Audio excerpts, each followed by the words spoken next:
I don't even like politics. I started doing it because people were so fake and so cringe and so negative and so not cool and so like fear mongering. They're like, oh, the world's gonna die. Ah, yeah, buy pharmaceuticals. Ah. And that's the news. You turn on the left wing and they're like, today a white supremacist neo-Nazi took over the world. He's the president. Oh my gosh, Ukraine, give more money to Zelensky. And then they're like, no, sponsored by Pfizer, sponsored by Moderna, sponsored by this. And they're like, and then that they're scaring people and people are like, ugh, and they scare the crap out of you. And then your skin starts like getting messed up. And they're like, is your skin messed up because you watch this psychotic programming on left-wing news? If it is, here's a drug for your skin. They're like, what could it do? It could slightly benefit your skin. Like, what are the side effects? The side effects are kidney bleeding and turtle bleeding. Your stomach could implode. You could die. I mean, everybody near you could die. You could drop dead. It could be like a nuclear bomb exploded in your heart. I mean, your veins could pulse up. You could shrivel up. Your skin could literally deteriorate, and then your brain could fall out. But, if it works, so your skin will clear up a little bit. Do you want this drug?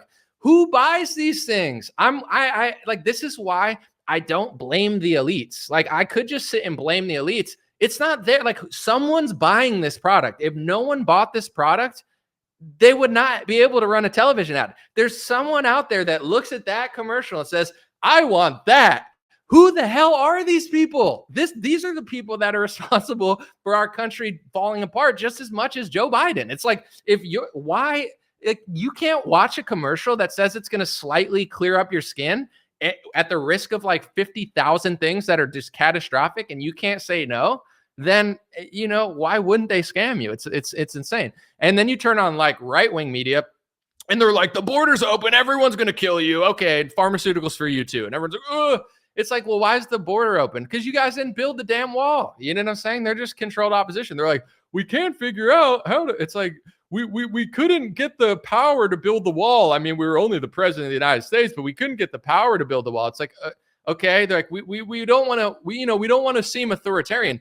Well, you guys had no problem seeming authoritarian during 15 days to slow the spread. You had no problem printing trillions of dollars for the pharmaceutical industry. You had no problem putting Alex Azar, an Eli Lilly executive / pharmacy lobbyist at the head of HHS above Fauci to declare an emergency so you could do a socialist scam called Operation Warp Speed, rush it through trials or fast speed because we have so much money and it's so safe and effective. And then when it doesn't work like they said it was going to work, nobody has to pay for it, including the government or the pharmaceutical industries, because under the PrEP Act, by the emergency declared by Alex Azar, the pharma shield that Trump hired, they don't have liability for side effects, injuries, and death. You had no problem being authoritarian for that, but God forbid you have to build a dam wall on the border. It's like you could start a war in Syria and fund a bunch of terrorist organizations that you call rebel groups to fight the other terrorist organizations and start a proxy war that ruins the Middle East and creates a refugee crisis that in turn ruins America and Europe.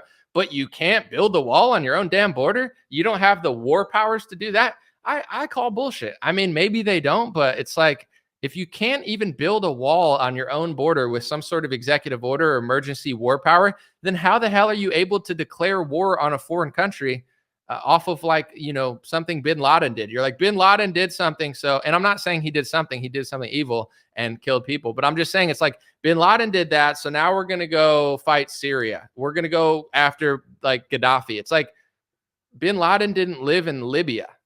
I'm not downplaying what happened on 9/11. I'm just saying Bin Laden did not do Libya. Bin Laden didn't live in, half the countries that we invaded. We used that, horrible event as an excuse to do what they wanted to do in the first place. And, God bless our military. I'm just wondering if you could do all of that with emergency executive power, how could you not build? I don't think they actually want to build the wall. It's like when they say they're going to fight socialism, but then they do socialism. Like every year they run, we're going to cut the deficit. Are you? You never have. You never do. I mean, the last one to actually not do the deficit probably wasn't even a Republican, and it was like 20 something years ago. I don't know. They all just print a bunch of money. It's like, we had to print the money. We had to start a war. We had to sell vaccines. I'm sure you do. And the left is going to have to print trillions of dollars because of climate change. And then Trump's going to get in and try to fight Iran and China or whatever. It's like, whatever. I'm over it. But God bless you guys. I appreciate you. I got